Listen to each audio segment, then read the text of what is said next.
Now, President Obama met with House Republicans today on the debt ceiling in an exchange that House Speaker John Boehner called, quote, very frank. Read that how you will, but they reportedly reached no agreement, and that's really no surprise. Now, on the line is this bickering over the budget, and meanwhile, there's a risk that the country will default on its debts. Now, it comes just after the White House voted down an increase to the debt limit by $2.4 trillion. Now, the country has until August to get its act together, and chances are Congress will raise the debt limit as it has 10 times over the last 10 years. So, is what we're seeing all just, political theater? Well, joining me now to talk all about it is Seton Motley. He is president of Less Government, and Caroline Heldman. She is professor of politics at Occidental College. I want to thank both of you guys for joining me. So first of all, can we just agree that the debt ceiling needs to be raised and this is all showmanship in the meantime? Big picture. Seton? No. No? Doesn't need to be raised. Okay, we'll get to that. Professor Heldman, what do you think? I think it definitely needs to be raised. It's been raised 100 times since it was established, and Republicans are generally the ones in favor of raising it.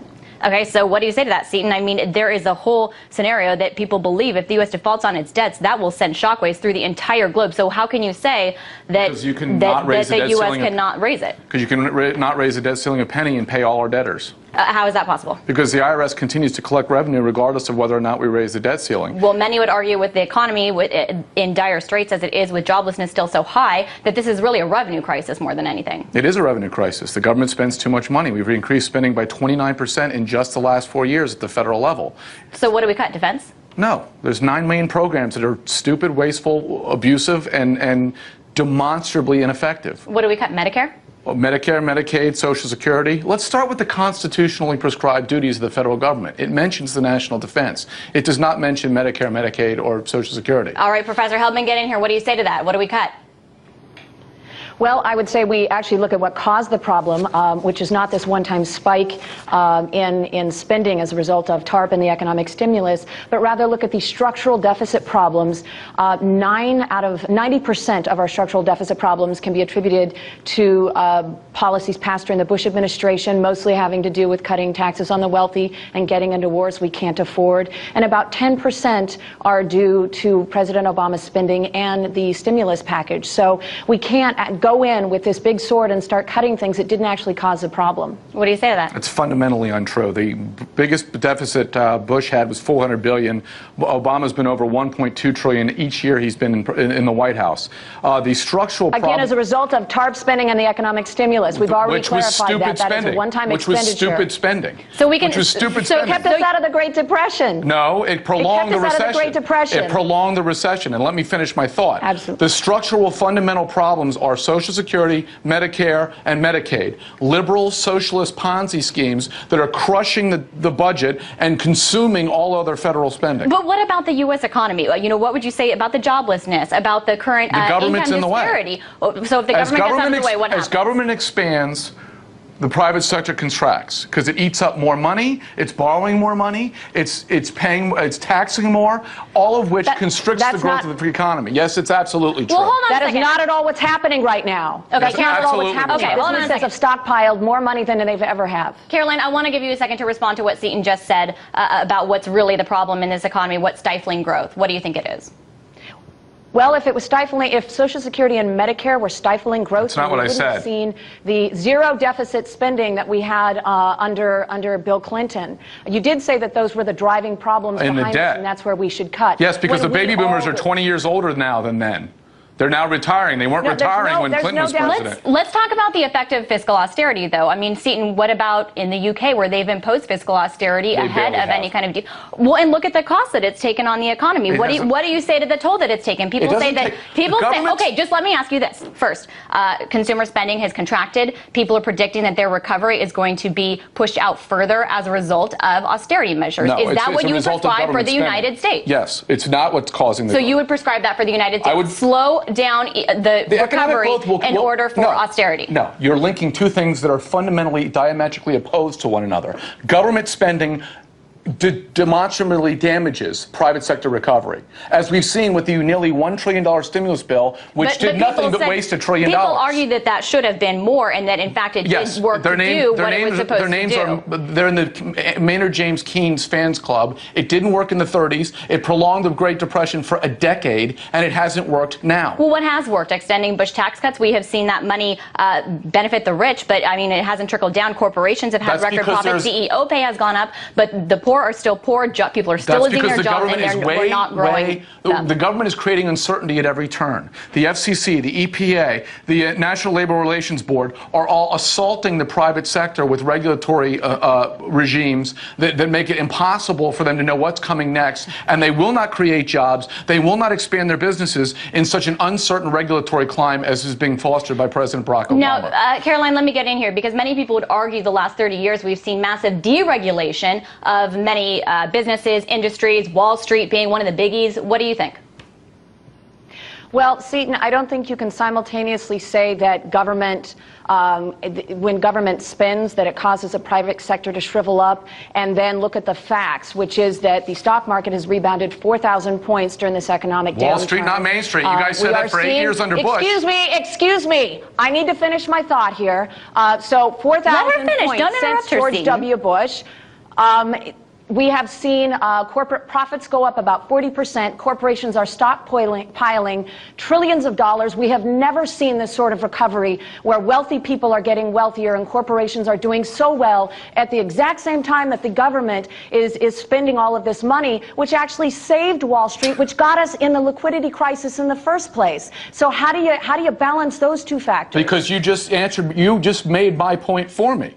Government spending widens the gap between the haves and the have-nots. Government over-regulation widens the gap between the haves and the have-nots. Answer the question. Let's look at address what I said. That's not what I said. Address what I said. Let me get in here. Caroline, what do you think he needs to answer? I think you need to tell me why corporations are doing so well, given your theory that government spending somehow stifles the private sector. That's a great question. What do you say to that? Because they're sitting on money that was handed to them by the federal Treasury.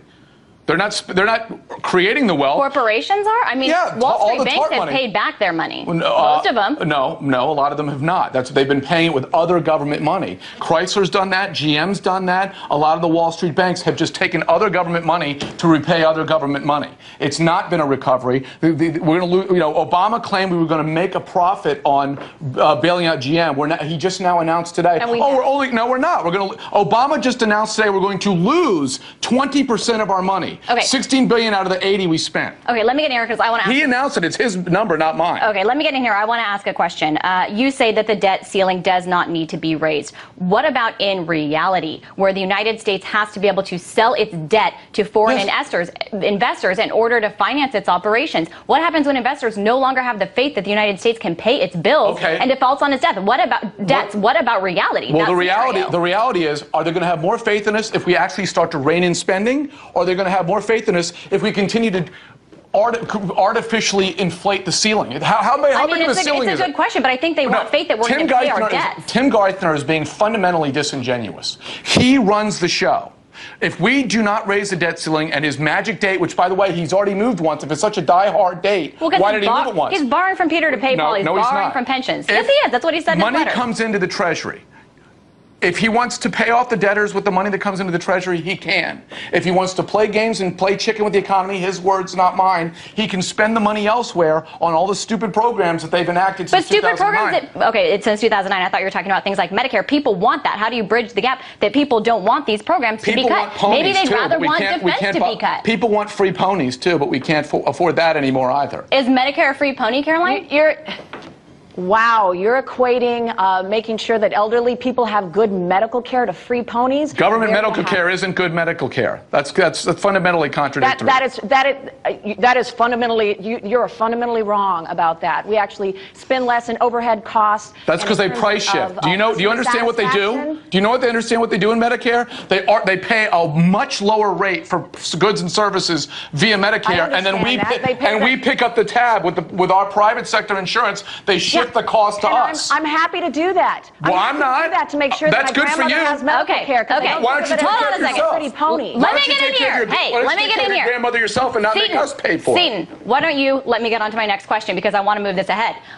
One thing I want to talk about, the U.S. recovery. Obviously, the debt ceiling is something that we all feel has something to do with it in one way or another. Also, one thing that many people would argue is a big part of that is jobs. And jobs numbers that we just saw come out from ADP, payroll numbers were much weaker than analysts were expected. It showed private sector job growth of just 38,000 jobs. This was far below the 170,000 that were expected. That means people are worried about the Friday government jobs numbers that are about to come out. And RT's Marina Portnaya, one of our reporters, looked at where Americans are vying for jobs. And I want to play you that report. They're the golden arches that stretch across the globe. From London to Brussels to Moscow, millions flock to McDonald's in search of French fries and Big Macs. But what about those in search of a career?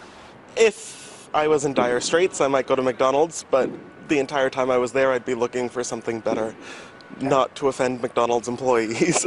I would look for other things first, that's for sure. I don't want to, no, but it's, yeah, no. No, not McDonald's. I think it's just the worst opportunity about a job ever.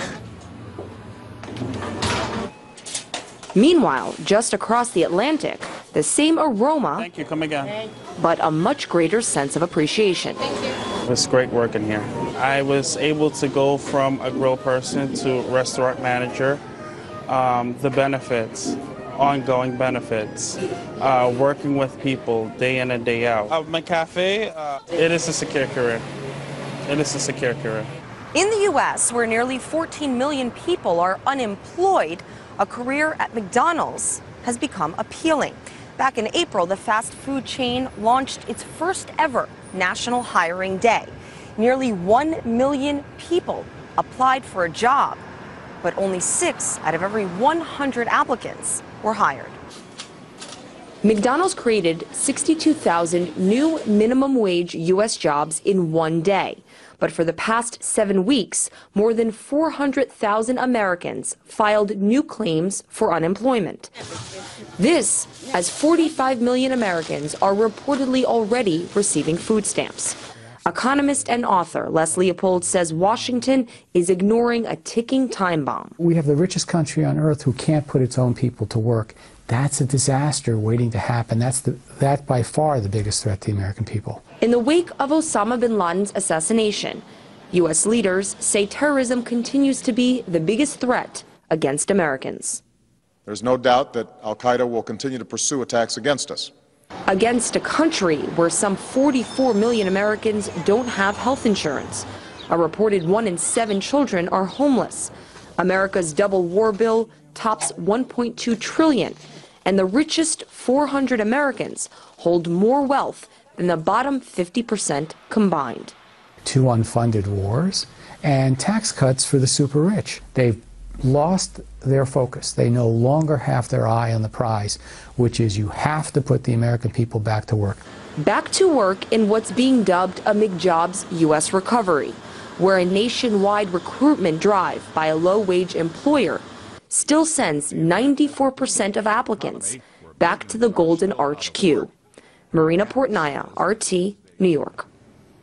Okay, so 1 million people applied to McDonald's on that one day in April. 62,000 got jobs. Not a high rate of employment. More than 40% of Americans who are employed now, according to some figures on the Business Insider, are now in service jobs, paying low wages. And the income disparity in this country hasn't been this great in 80 years. So what do you do? And what do American people that are making minimum wage do without Medicare, Social Security, or Medicaid? Well, you get the government out of the way again. But what do they do? So magically McDonald's will have more jobs? Wait. You just said that the disparity between wealthy and poor is greater than it's been in 80 years, which takes us back to the Great Depression, which was the last time the federal government was this proactive and this active invading the private sector. There is not a disconnect there. The connect is the greater activity at the federal level into the private sector, the greater insertion of the government into the free market, invading the free market, creates. Look, when you talk. What are they going to do without food stamps? 43 million people need to be are on them right recovery. now. What a great economic recovery after stimulus. That's 43 million yes, we spent $1 trillion on recovery and 43 million are on food stamps. How's that working for you? But answer my question. What are people going to do without food stamps? Get without the government. Medicaid? Look, this is just magically be able to eat, Caroline? How are they going to eat? Well, you know, as someone who received food stamps a number of times when I was a poor child, I can say that, Seton, it doesn't sound like you have actually been in economic straits, because you have no idea what you're talking about. Then I was you wouldn't a musician. be saying let them eat cake.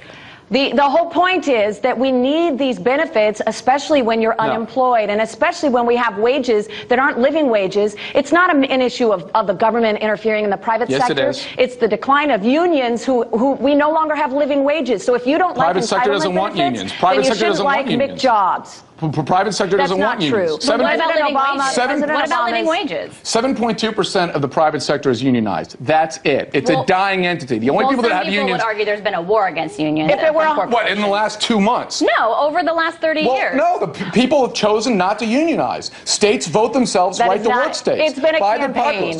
See, let me yes, because it doesn't work. Hold on a second. The economy. Hold on a second, Seton. Caroline, say what you want to say. That's not true that it hasn't worked. If you want to look at where wages have been increasing, if you want to look at the place where you can find a living wage, South Carolina, are union jobs, and Texas, it has been a corporate assault. Texas is having a budget crisis too. Yeah, but Texas's economy is 2 percentage points better than the rest of the United States. South Carolina. But they are a non-union state, and look at still Boeing. Suffered Boeing the is same leaving. Budget crisis. Boeing is leaving the hammer of the union in Washington State and going to South Carolina, a right-to-work state, because it's cheaper to do business and creating jobs in the process. Cheaper to do business. Yes. You don't have to pay people to do business on the backs of labor. Excuse me, labor gets a paycheck. Labor gets a paycheck. Yeah, but the paycheck has to be enough to eat, or else they're going to need to be on food stamps by the government. So how do you get out of that cycle? The way to get out of the cycle is, what's better, having the job at a slightly lower wage or not having the job at all when Boeing leaves the state? What's better, making $2 an hour because that's what a company wants to pay you? No one now, because the government has a minimum wage. Well, no, the minimum wage, all it does is price poor people out of jobs. That's not true. That's absolutely true. If you can afford to hire 10 people at $3 an hour, you can only afford to hire 5 people at $6 an hour. That's math. What an employer Do you understand math? Seton. There you go. Do you understand math? Understand math? Well, I do understand basic math. Thank you very much. Apparently not. Apparently not. I think it's really interesting that you bring up $3 an hour, because if employers could pay that, then we taxpayers would be making up the difference. No. If people making minimum wage now who cannot afford, Walmart gives an introduction to their employees where they pass out things for public assistance, for food stamps, and other public employee program or public assistance programs. The Mexican government hands. We pay the difference when unions are not involved. The Mexican government hands out how to get food stamps and everything in our country. If you want to drive up wages, get rid of the 20 million illegal aliens that are here driving down wages. Why would you target them? Why wouldn't you target companies that hire them for cheap labor? For absolutely, I would. I would put the hammer lock on companies that hire illegal aliens. Absolutely. All right. I need to guess how much time do I have? Are we out of time? Are we keeping going here? We have one more question here. I want to ask you really quickly because we did talk about the revenue crisis. You know, you mentioned Texas. They have faced a revenue crisis too. Despite everyone has. Yeah. Okay, but people are dying. I mean, there's a story. Police and firemen in Alameda, California, watched a man literally drown on Monday because they didn't have the certification to get him out of the water or even get his body, and they blamed it on budget cuts. Yes. And in addition, you have states now. That's because California's been spending way too much for decades, and because it's a unionized state. Okay, hold on. But with so many states that are struggling to fill these budget holes, are we going to have to start looking more outside the box? You have Illinois that is looking at massively expanding gambling. Are these the kind of things we're going to need to start doing? Stop spending. Don't look for new revenue streams. Stop spending. But how do you need more revenue? This is not a bubble. There's politics involved. You need more revenue. Why not look at gambling? Revenue. When government shrinks, the free market expands because you're not. Do people magically have homes again and pay property tax on them? Yes, Do they magically pay sales tax again? When the government is borrowing money, it's taking money out of the system that entrepreneurs could borrow to start businesses, hire people, and expand the economy. But small businesses can't even get money right now, despite the Fed pouring all this money into the system. That's because the government is too involved in the economy. It's uncertainty, and they don't want to loan money. Okay, we're going to have to leave it at that. I'm so sorry, you guys. I wish I had more time with you. That was Caroline Helvin, professor of politics at Occidental College, and Seton Motley, president of Less Government.